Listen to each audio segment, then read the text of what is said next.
नमस्कार। प्रभात साक्षी न्यूज नाटक और आप सभी का स्वागत है। गर्मी में गला सूखता है तो बड़ी दिक्कत होती है और अब हर पाकिस्तानी का गला सूखने वाला है क्योंकि भारत सरकार ने पाकिस्तान पर डिप्लोमेटिक स्ट्राइक कर दी है। और अभी तो डिप्लोमेटिक स्ट्राइक हुई है। आज देर शाम जो सीसीएस की बैठक हुई उसमें 5 बड़े फैसले किए गए और ये जो फैसले हुए हैं इसके तहत भारत ने जो सिंधु जल समझौता है 1960 का उसको स्थगित कर दिया है। इसका साफ मतलब है कि पाकिस्तान को पानी मिलना बंद, पाकिस्तान का हुक्का पानी भारत ने बंद कर दिया है और अब हर पाकिस्तानी को दिक्कत होने वाली है। खासतौर पर पाकिस्तान का जो पंजाब प्रांत है उसके किसानों को वहां पर बड़ी दिक्कत होगी और निश्चित रूप से जब पानी की किल्लत होगी तो हर पाकिस्तानी अपनी आर्मी, अपनी सरकार के खिलाफ खड़ा होगा कि आपकी वजह से हमें ये दिन देखने को मिल रहा है। और इसके अलावा जो आज सीसीएस की बैठक में फैसला हुआ है उसमें पाकिस्तानी नागरिकों को वीजा नहीं दिया जाएगा, ये फैसला हुआ है। पाकिस्तानी नागरिकों को भारत आने की इजाजत नहीं होगी और 48 घंटे में जो पाकिस्तानी नागरिक इस समय भारत में हैं उनको वापस जाना होगा। Attari Wagah border check post बंद कर दी गई है। इसके अलावा जो पाकिस्तानी राजनयिक हैं वो वापस भेजे जाएंगे। भारत ने अपने जो राजनयिक पाकिस्तान में इस्लामाबाद में जो भारत का दूतावास है, उच्चायोग है, वहां से उनको वापस बुलाने का फैसला किया है।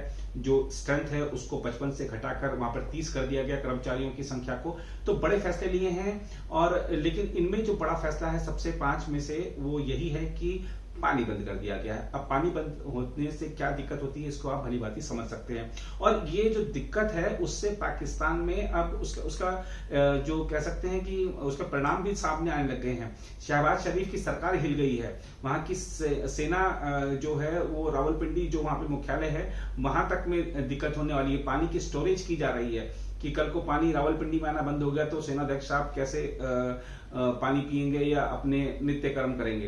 अब आप देखिए कि पाकिस्तान के प्रधानमंत्री शहबाज शरीफ ने कल वहां पर जो उनकी एनएससी है, जो वहां पर नेशनल सिक्योरिटी कमेटी है, उसकी बैठक बुलाई है। उसमें तय होगा कि कैसे, खासतौर पर उम्मीद यही है कि अब जो पाकिस्तान है वो यूनाइटेड नेशन जाएगा, वहां गुहार लगाएगा कि भारत ने पानी बंद कर दिया है, इसको पानी चालू करवाइए आप। और शहबाज शरीफ की सरकार अब ये देखेगी कि अगर भारत की तरफ से, और अगर क्या भारत ने हमला करना ही है, सैन्य कार्रवाई करनी ही है, क्योंकि प्रधानमंत्री, रक्षा मंत्री, गृह मंत्री साहब कह चुके हैं कि जो दोषी हैं उनको बख्शा नहीं जाएगा और पर्दे के पीछे जो लोग हैं उनको भी नहीं बख्शा जाएगा। और इस बार सचमुच कुछ बड़ा होने वाला है, उसकी तैयारी भी शुरू हो गई है।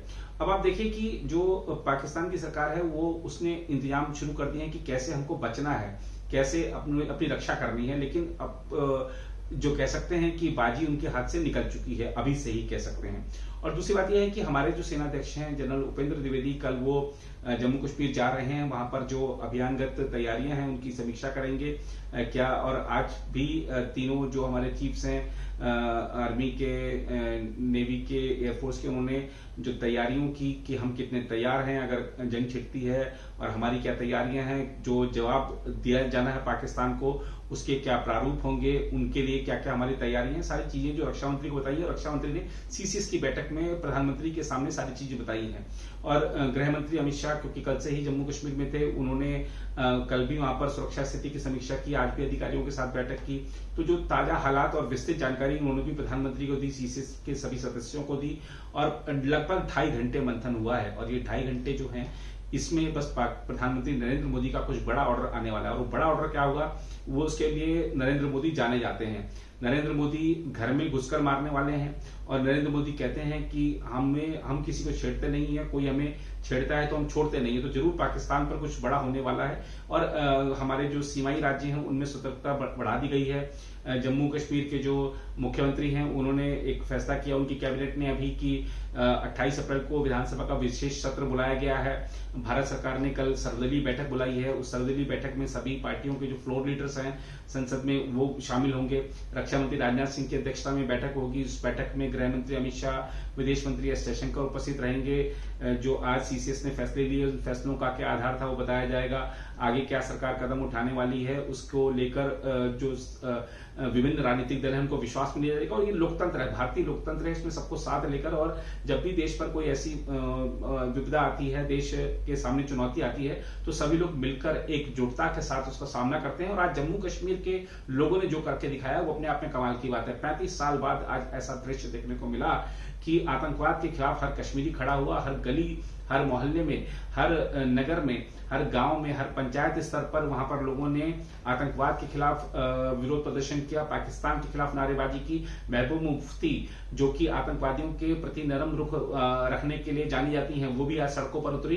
तो ये बदलता कश्मीर है, ये दिखा रहा है कि अब कश्मीरी आतंकवाद के खिलाफ खड़ा हो गया है। और ये जो दृश्य है ना, ये दृश्य से भी पाकिस्तान की सरकार चिंता में है कि भैया हम कहते हैं कि हम कश्मीरी भाइयों का साथ देंगे और वो हमारे खिलाफ खड़े हो गए हैं, तो पाकिस्तान की दिक्कतें बढ़ने वाली हैं।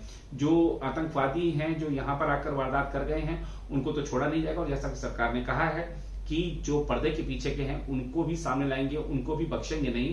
तो निश्चित रूप से सरकार दृढ़ संकल्प ले चुकी है और आज अभी 5 फैसले आ गए हैं और आगे भी इस तरह के बड़े फैसले आएंगे। कल प्रधानमंत्री नरेंद्र मोदी बिहार जा रहे हैं, वहां पर वो अपने संबोधन में क्या ऐलान करेंगे, क्या कहेंगे इस घटनाक्रम पर, इस पर सबकी नजरें रहेंगी। तो आज दिल्ली में भी दिन भर बैठकों का दौर चला। प्रधानमंत्री नरेंद्र मोदी ने सऊदी अरब से आते ही एयरपोर्ट पर ही बैठक ली, उसके बाद से लगातार वो बैठकें ही कर रहे थे। और अब पाकिस्तान में बैठकों का दौर शुरू हो गया, क्योंकि भारत से जो बैठकों में जो आदेश जारी किए गए हैं उससे पाकिस्तान हिल गया है। अभी तो पानी बंद हुआ है, कल को दाना भी बंद हो गया, और दाना पानी बंद होते के साथ ही पाकिस्तान को घुटनों पर आते देर नहीं लगेगी। और इस बार भारत कुछ बड़ा करने वाला है। क्या बड़ा होगा, हमारे साथ जुड़े रहिए, हम आपको अपडेट देते रहेंगे। फिलहाल इस रिपोर्ट में इतना ही। बाकी देश की नई खबरों के लिए बने रहिए प्रभा साक्षी के साथ।